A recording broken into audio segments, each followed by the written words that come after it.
Good morning. It's 9 o'clock. It's the morning after trick or treat. I hope everyone had a happy, safe, and fun trick or treat. I'm Steve Roberts with the West Virginia Chamber of Commerce. Seated with me here in the Chamber office are Brian Dayton to my right and Kaylin George to my left. We want to welcome all of you for what is the largest virtual presentation that we have had in the history of the West Virginia Chamber of Commerce. I attribute that largely to the wonderful guests who have offered to give us a little bit of their valuable time. Senator Shelley Capito, who has joined us, and Senator Joe Manchin, who has joined us. We are here to talk about really, really good news.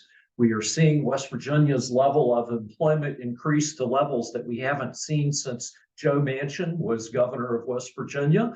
So we're getting close to that all-time record. Senator Manchin, you hold it for the highest level of employment during a period of governorship, and we congratulate you for that. You don't want to hear from me. We want to hear from Senators Capito and Manchin.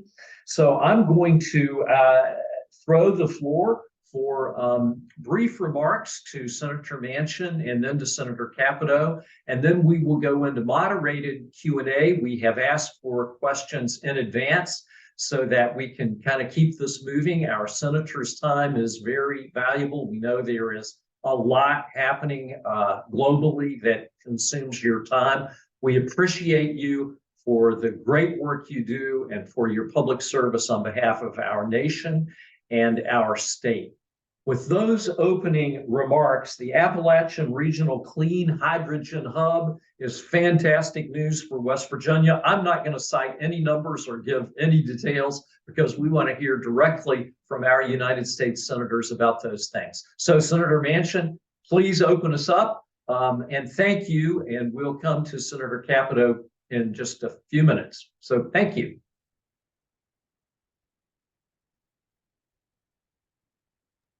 Okay, can you hear me? We can hear you. Okay, that's my fault. First, let me thank you, Steve, and the Chamber for doing this. I think it's tremendous that people have an opportunity at least to hear and talk about what opportunities we have.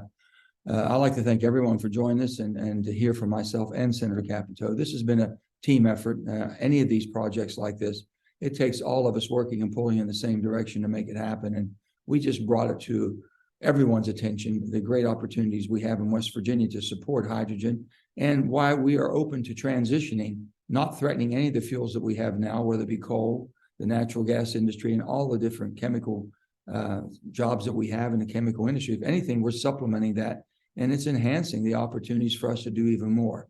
There's more than 190 business and community leaders on the call, and I want to tell them how important the role they play is developing the Appalachian Hub, whether it's supporting the raw materials that we're going to need to build out a network of hydrogen producers and consumers in Appalachia. Also feeding and housing the thousands of workers.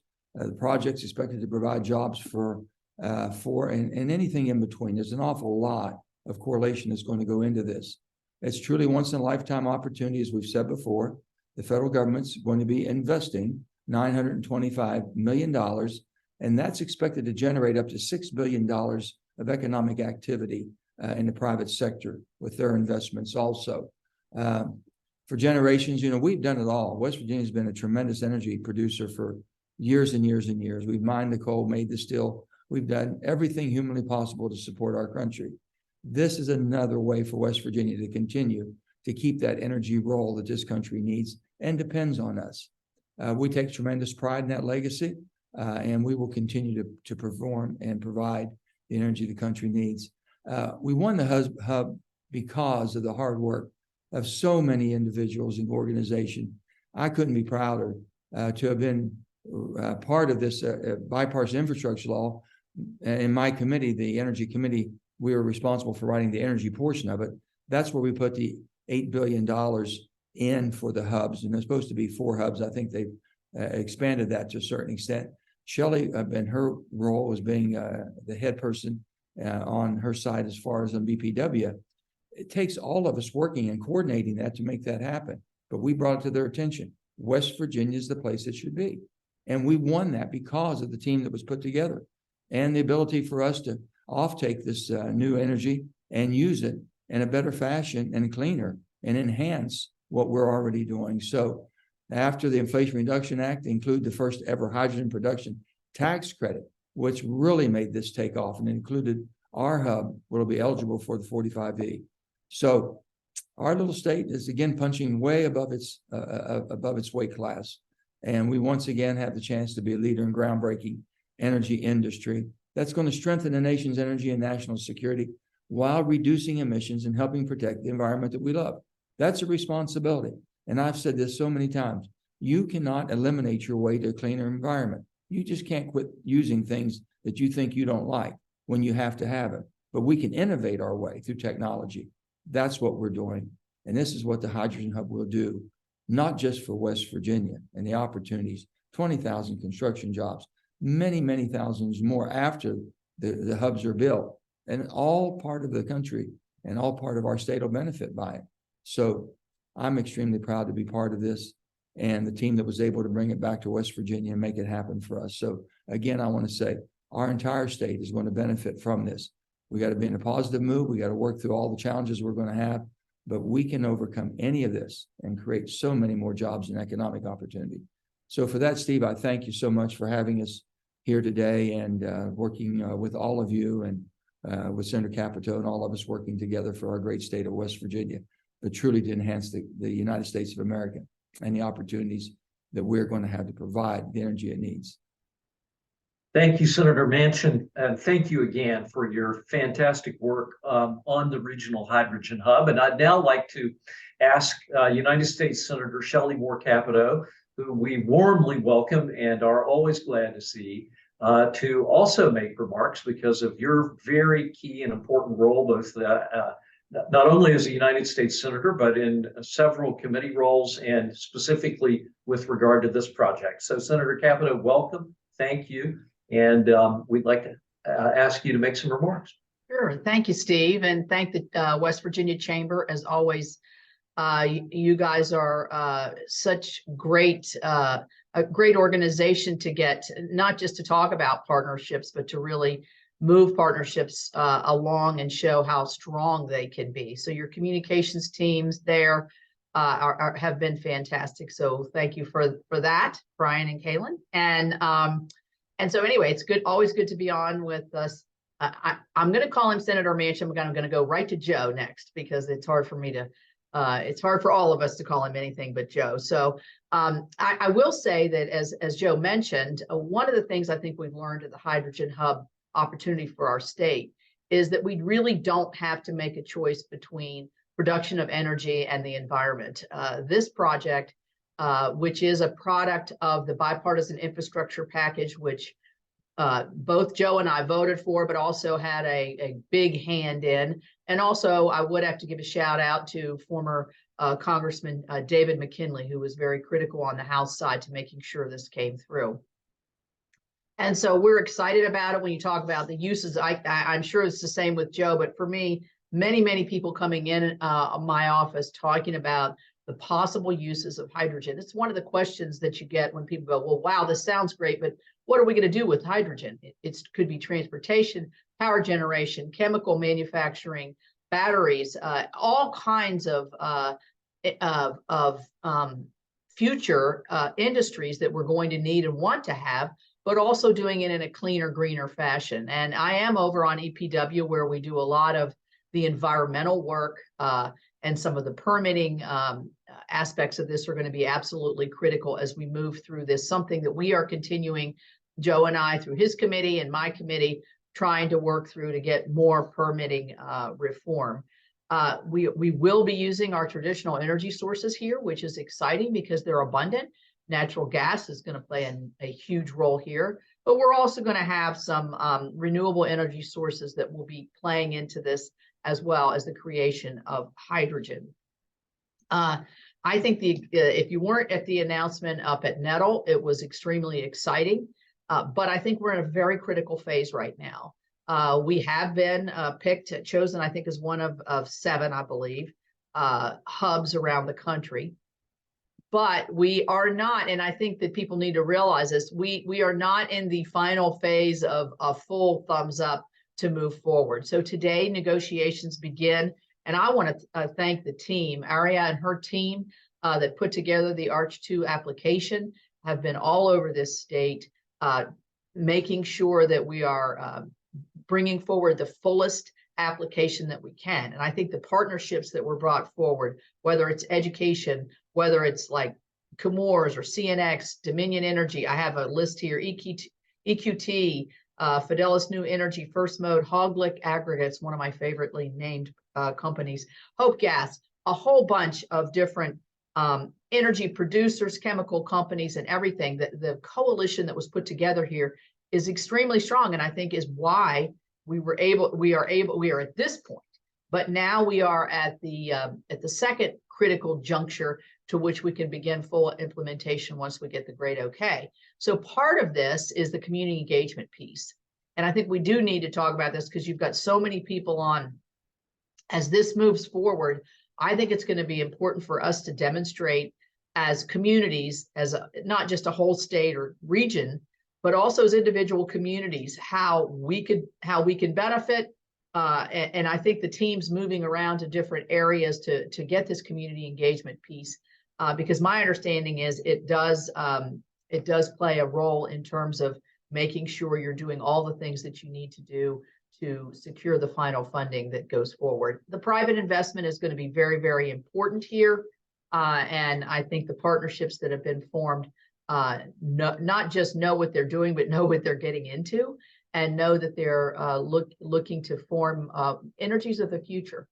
One last thing I'll say before we get to questions is on the permitting side, all of these hubs are going to have challenges as we see all the energy development that we see across this country are having challenges with permitting. We did some permitting reform in the debt limit bill that was passed in March. We still have some frustrations with that. So we still need to move forward here. How can we be helpful? If the question is to both Joe and I, how can we continue to be helpful?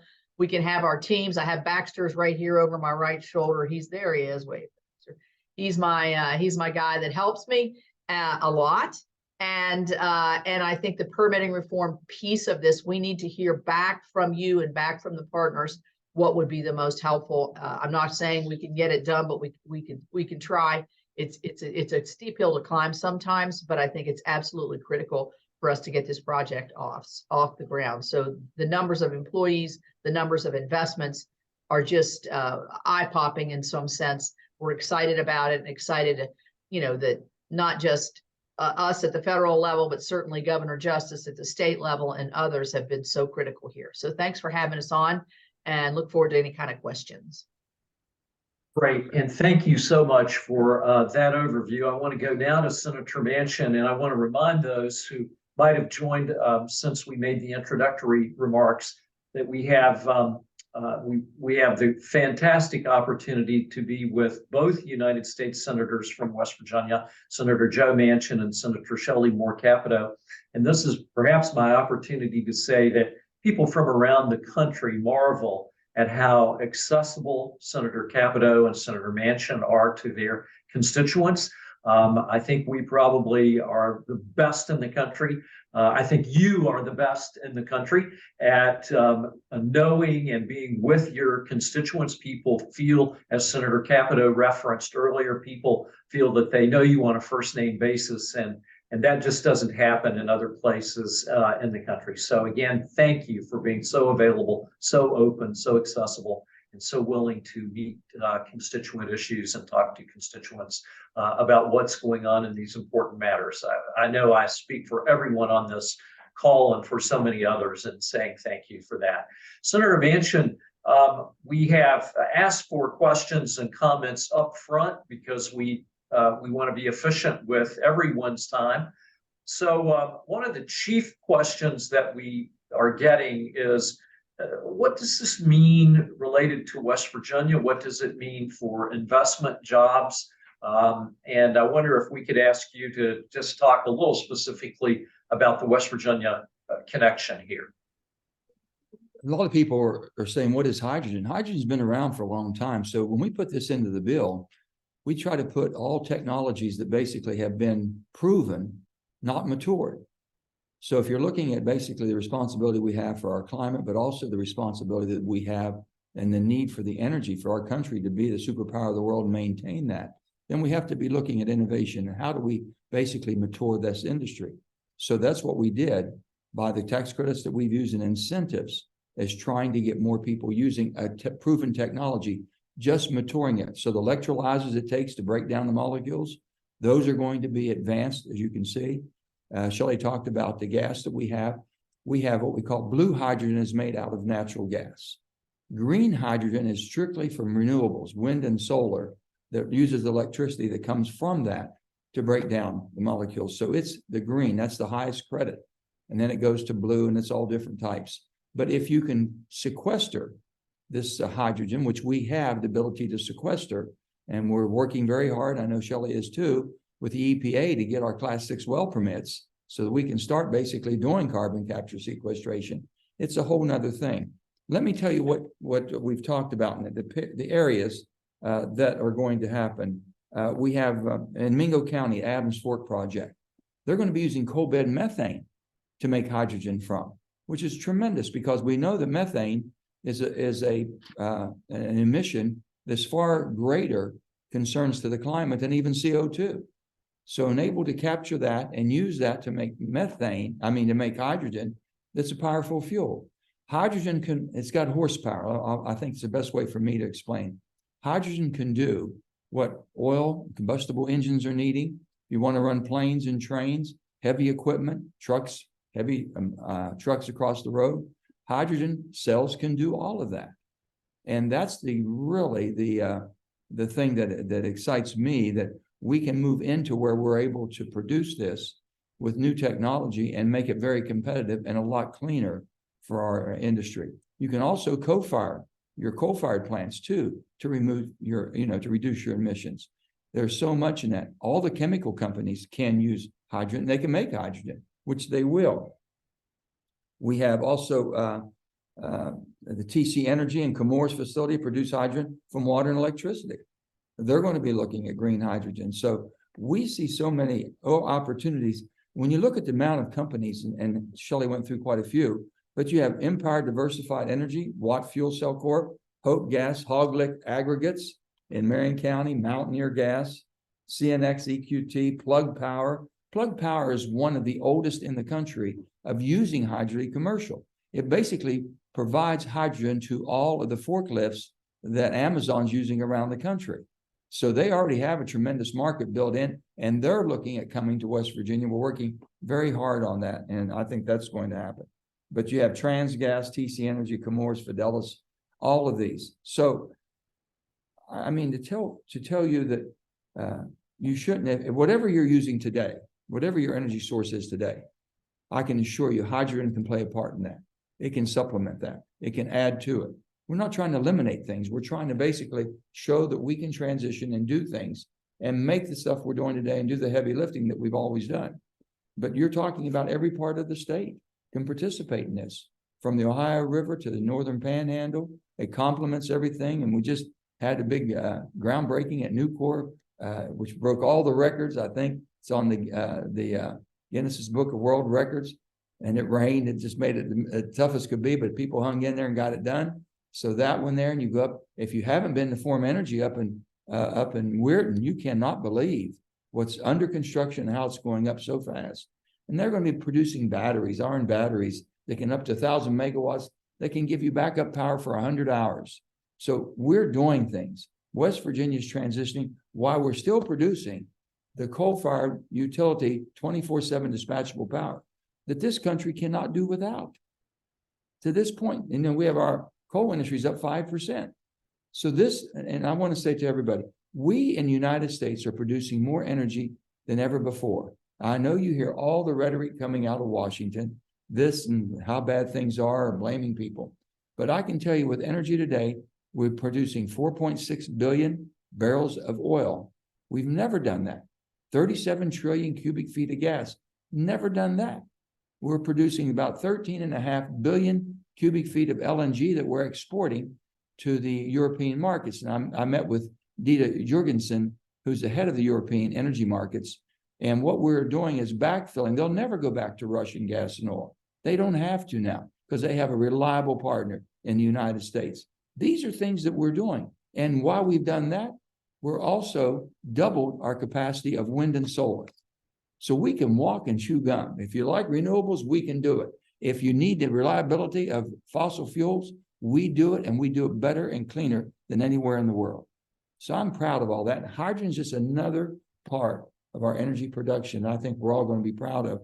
And I know West Virginia was the right place for them to choose. Morgantown will be basically the headquarters where the hub will start. But it's so many people, and we have Western Pennsylvania we're working with, parts of Ohio we're working with, parts of Kentucky we're working with, but West Virginia will be the hub. Thank you so much. And thank you too, Senator Manchin, for speaking about global energy issues, a message that's increasingly important as we watch what has happened in Ukraine and now in the Middle East. So thank you for that. Senator Capito, you've been an integral part of the West Virginia Energy Hub Coalition. And I would like to ask you to speak to the role of the ARCH2, aptly named, I'm sure we both agree, the role of the ARCH2 group as we go into the future. Right. Well, thanks, Steve. And I joked up at Nettle that it's an easy one for me to remember because I have two arches in my life, my father and my little grandson Arch. So ARCH2 is good with me. I think what the coalition does is, and I've been interested as this has moved forward and the announcements were made. Some of the bigger players here are involved in more than one hydrogen hub. And I think while that may say, oh, it's going to defray their concentration of energy into, say, our particular ARCH2 hub, actually, I think it's a multiplying effect because those folks, Marathon, for instance, are going to be able to see what's being developed around the country that's going to help us get to, it's still so very, very critical that we get to the implementation phase, which is when the dollars are awarded in finality. So I see the coalition that we put together, or that has been put together. I can't take credit for putting it together because the coalition leaders and you all at the chamber and others who are on here have done all such great, tremendous work. So I would say it's sort of a, if you go to the ARCH2 website, they have it lined out very well. It's a government coalition. We're talking about that today, what sort of roles that we can play, but all the way down to the local economic development folks, city mayors, county commissioners, all of that. Then one of the biggest part of the coalition is the education portion. Joe mentioned that it's going to be, maybe principally located, but there's still a lot of development that needs to take place in terms of innovation and research. And if you look at capturing carbon, I would say we're not 100%. We're not 100% there yet. And so this further development that's going to be going on at Nettle and other places is absolutely critical part of the coalition. Then we have our community environmental nonprofits that are going to be a part of this. And then we have also our business development. We mentioned a lot of the businesses that have been a part of this, and the chamber certainly is one of those. And then finally, but I wouldn't say last, are the trades and the labor unions and the worker development. I mean, we've got to have the workers for this. If we're going to actually have 18,000 people doing construction, we have to have buy-in from every single educational institution who's going to be doing the training, but also the trades are going to play big here, and our other parts of our workforce are extremely important. And so it's sometimes we're always fighting one another. This time we're all in the same boat together. And I think that is exceedingly important as you look at the strength of the coalition. And the last thing I will say is, I don't think the coalition is fully defined. I don't think of the players that have, and I'll show this little map. You need to get on the website there of all the different players. But this is not a one and done kind of thing. We want, the next time we're on here, I want to have 2 pages of coalition partners, because I think that's where we really strengthen our application. We are able to access the dollars. The uses of hydrogen become bigger and broader as you broaden your coalition. So I think that's at the phase, at least that's how the phase I think we are right now, is to broaden that coalition, strengthen it, and make our application as we go into negotiations with the Department of Energy even stronger than it is today. And it's pretty daggone strong right now. And thank you to Senator Capito for giving us the opportunity and perhaps challenge to go from one page to two of coalition partners. I think that gives us some real direction to take on. Senator Manchin, you might be ready to talk a little about the response from the private sector. You've mentioned the possibility of opening up $6 billion in private sector investment. You would be in touch with a lot of the people. You've named many of them already. Can you just give us a little insight into what they're saying, what their level of enthusiasm is, and how ready they are to invest in West Virginia?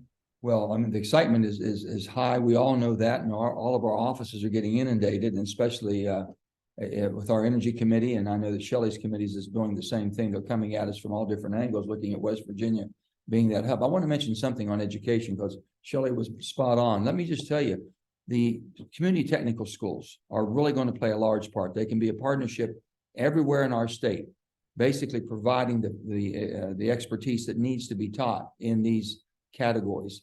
The trades are already there, but basically getting a workforce where it's going to take anywhere up to 20,000 people is going to be really challenging. And the community technical schools are best prepared right now to help with that. So we're seeing that already happening. But also, I talked about Adams Fork in Mingo County. You have the Mountaineer Gigasystem project in Mason County. You've got things going on. Fidelis is coming in strong. And these are big projects. And it's going to take the cooperation of the state and federal EPA. It's going to take all of the different agencies that we have working through this. We're developing this every day as we go. You have Allegheny Science and Technology, which Ari Hines was taking the lead in coordinating all this. Battelle is taking the lead from a major research institution, and basically they're involved in every one of our 17 national labs with the Department of Energy. So they've got input in all of that, which is tremendous for us to have our leadership team with that type of expertise. They're entering into the department with the Department of Energy as we speak into contractual details to be finalized. How do we go into the contractual end of this? So it's developing. It's developing, as Shelley said. We're working on this, and they're trying to work through it. And in most, I think, it's just the most customary fashion, but basically putting the building blocks together to have the success we're looking for. It's not going to be very quick and very easy, but it's going to be absolutely fruitful and rewarding, having this energy source and having West Virginia on the cutting edge. Natural gas, we have an abundance of natural gas to make hydrogen from. We have the ability to capture it, to make it the cleanest in the world. And everybody's kind of watching what we're doing here and how we're going to be basically moving forward. So I would just say for all the industries that come to us, what they're looking for to see if they qualify for the tax credits. And basically it's the projects that they're putting forth that will have to be qualified. These tax credits don't happen unless they start investing. So there's money at risk. Let me tell you how most tax credits work and how this has all come about. Basically, we, the United States government, we, the taxpayers of America, are taking about 13 to 20% of the risk factor in some of these developing projects.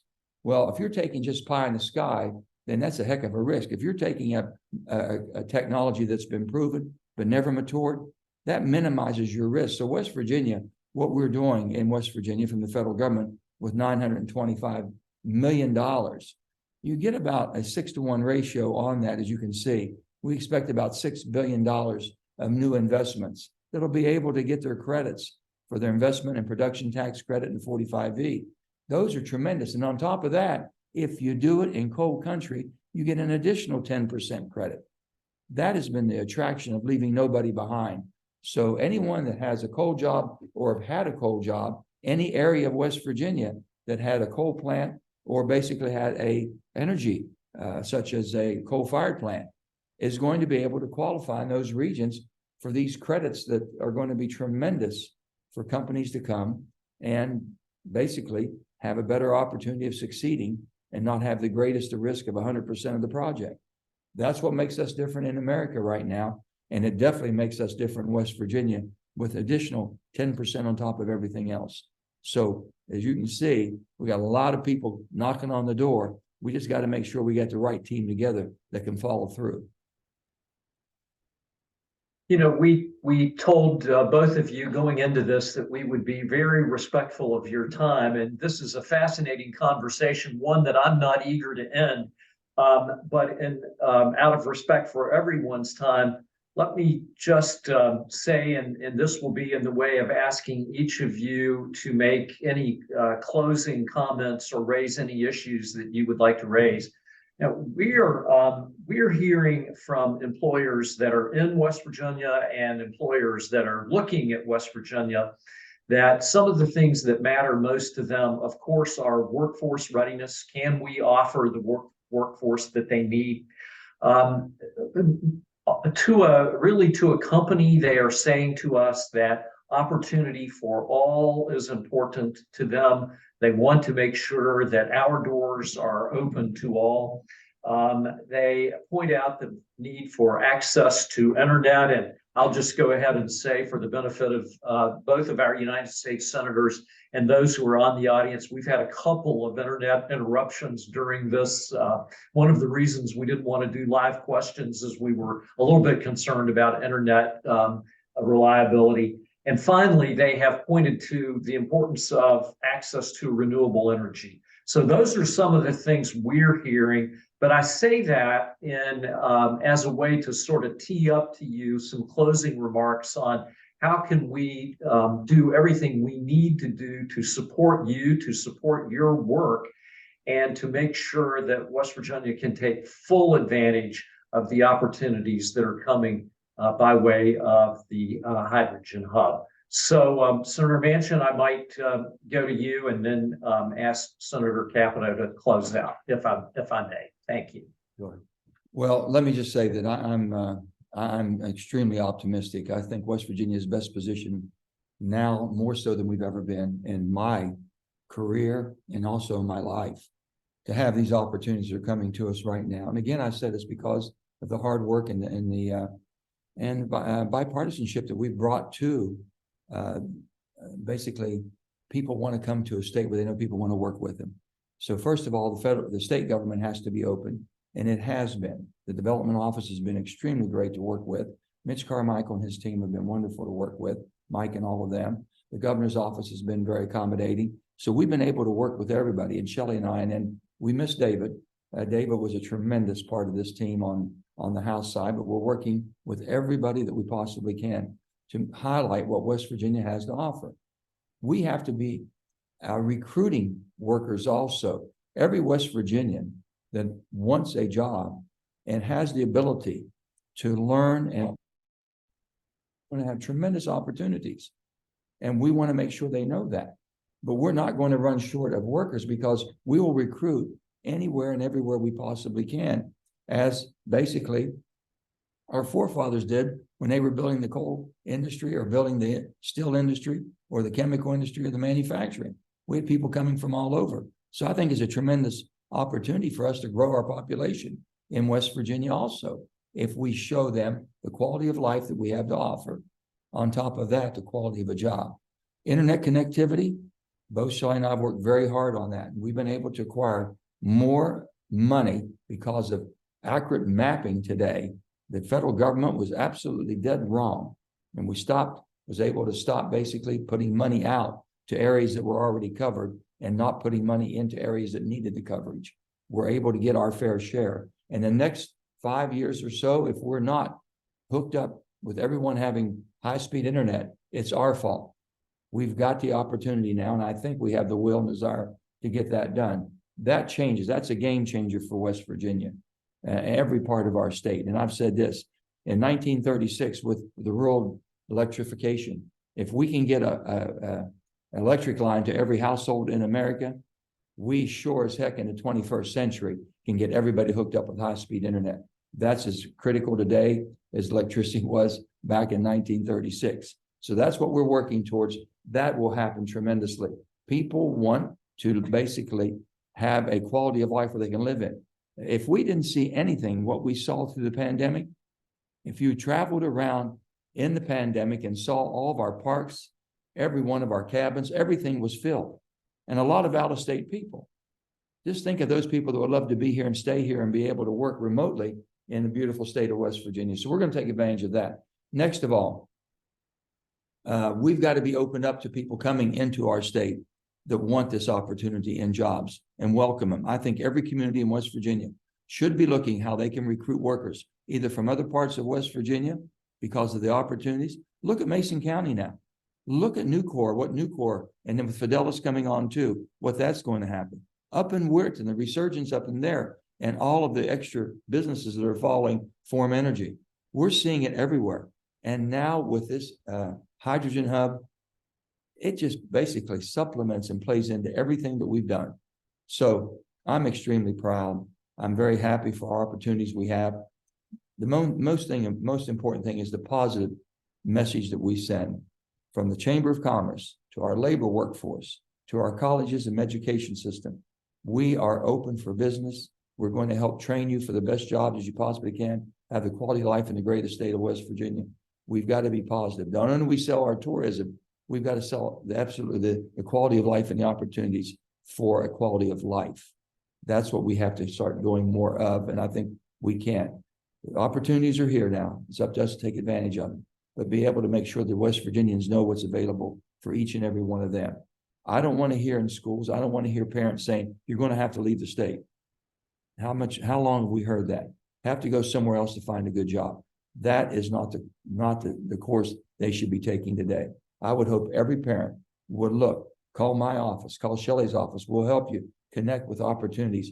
People are looking for workers in every part of our state, and these are good jobs with benefits.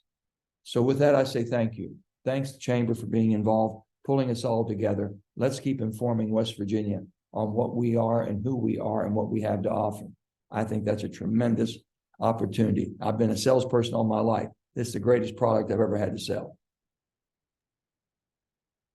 Thank you, Senator Manchin. Thank you, too, for adding quality of life to the list. I think that's just so important, and I'm glad you brought it out. Senator Capito, you didn't get to go first, but you get to have the last word. So, well, first of all, thank you and thanks for the 190, I guess, folks that are on the line. And I won't repeat everything Joe said, but I do think he's spot on in terms of where our areas of emphasis are. Here's my concern. The one concern that I have about this is I've noticed, and maybe it's because I'm living in Charleston, I've noticed that as soon as this was announced, all of a sudden the negative forces start to come up. It's not green enough. It's more pollution. It's pie in the sky. It's another thing that's never going to happen.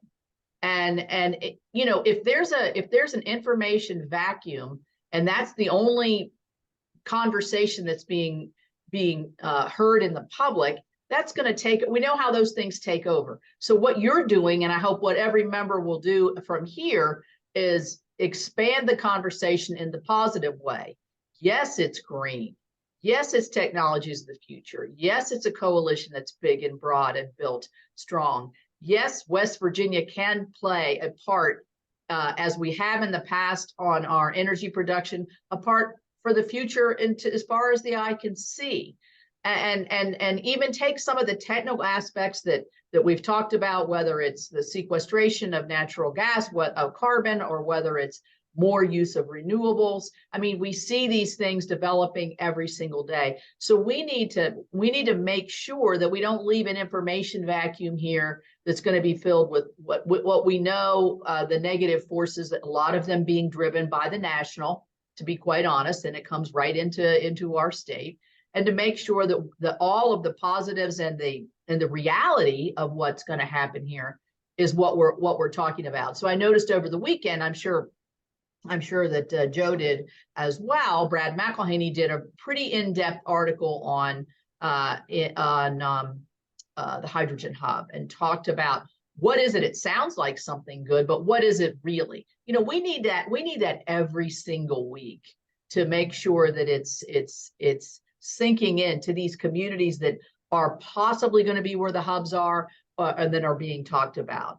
And the other thing I would say is, and I'm going to go back to the first, I know this administration, Joe knows this administration, community involvement and environmental justice are like the key words that I hear in my committee all of the time.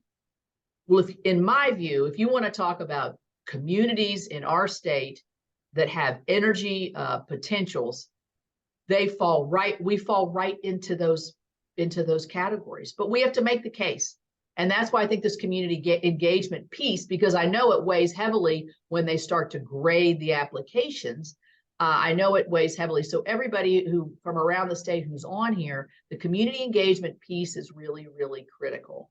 And I don't know that I'm overselling it, but I think it's something we don't really think about that much. Of course, we want jobs. Of course, we want, you know, more people, and we're going to be able to fill these jobs, and our schools are going to be, you know, our tax bases are in. But we have to make the case specifically on why that's going to occur, and that's right down the alley of the chamber and the economic development folks, all regional folks that do a good job. So I just want to thank you for highlighting this, and for us to make sure that the other area of emphasis that we have to have, sure, can we have these hubs everywhere? Yeah, but housing is an issue I hear about everywhere. There is I think some real future there for some innovative and entrepreneurial folks to move into the housing space, you know, affordable housing, also you know, maybe not homes so much, but, you know, condos and living spaces that are together, you know, that have a little community connected to it. We don't have a lot of that, but we will if we do this right. So that with that and broadband, all of the things that play into this. But I just want to thank you. I don't want to speak too long. Thanks for having us, and good luck. And hopefully we'll have another one of these in another 6 months, and we'll have more specifics that we can talk about. I don't want to close this out without saying thank you to both of you. We are proud of you. We are proud of our state. You make us proud every day, and you make our jobs so much easier. So it's a pleasure to work with you. Senator Capito has offered up Baxter. Senator Manchin has offered up Andrew Robinson. So if you are a participant and you have questions, email them to us, and we will, or take them directly to your United States senators, but we'll all work to get your questions answered if you have follow-up questions. In the meantime, again, thank you. We have such good news to celebrate. We've gotten so many good ideas on the table. I've made several notes about projects that I think the West Virginia Chamber and the United Business community can work on to make sure that West Virginia's doors stay open and that we keep bringing jobs here to our wonderful state. So thank you, thank you, thank you. And questions will follow. And we know you have important work to do today and a very busy schedule. So thank you for so much of your very valuable time. We appreciate you both more than you know. Thank you. Thank you all. Bye-bye.